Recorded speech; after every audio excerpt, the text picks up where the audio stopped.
ఆమ్ ఆద్మీ పార్టీలో కీలక పరిణామాలు చోటు చేసుకున్నాయి. పార్టీ అధిష్టానం రాజ్యసభలో తన వ్యూహాన్ని ఒక్కసారిగా మార్చేసింది. ఇప్పటి వరకు రాజ్యసభలో పార్టీ తరపున గలం వినిపిస్తూ డిప్యూటీ లీడర్గా కొనసాగిన రాఘవ్ చద్దాను ఆ పదవి నుంచి తొలగిస్తూ ఆప్ సంచలన నిర్ణయం తీసుకుంది. ఆయన స్థానంలో పంజాబ్ ఎంపీ, ప్రముఖ విద్యావేత్త డాక్టర్ అశోక్ కుమార్ మిట్టల్ను నియమించింది. కేవలం పదవి నుంచి తొలగించడమే కాకుండా ఇకపై రాజ్యసభలో ఆప్ కోటా కింద రాఘవ్ చద్దాకు మాట్లాడే సమయం కేటాయించవద్దని పార్టీ స్పష్టంగా కోరింది. విశ్వసనీయ వర్గాల సమాచారం ప్రకారం గత కొంతకాలంగా రాఘవ్ చద్దా పార్టీ నిర్ణయాలకు భిన్నంగా వ్యవహరిస్తున్నట్లు తెలుస్తోంది.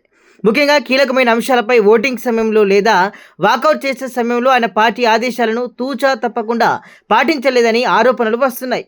మౌనం వెనుక మర్మం ఏంటంటే, ఢిల్లీ మద్యం కుంభకోణం కేసులో అరవింద్ కేజ్రీవాల్, మనీష్ సిసోడియా నిర్దోషులుగా విడుదలైనప్పుడు రాఘవ్ చద్దా మౌనంగా ఉండడం, సోషల్ మీడియాలో స్పందించకపోవడం పార్టీ అగ్రనాయకత్వానికి ఆగ్రహం తెప్పించినట్లు సమాచారం అయితే అందుతుంది. ఈ మార్పు కేవలం సాధారణ సంస్థాగత మార్పు మాత్రమే కాదని, రాఘవ్ చద్దాను పార్టీలో పక్కన పెడుతున్నారనే సంకేతాలు స్పష్టంగా కనిపిస్తున్నాయి.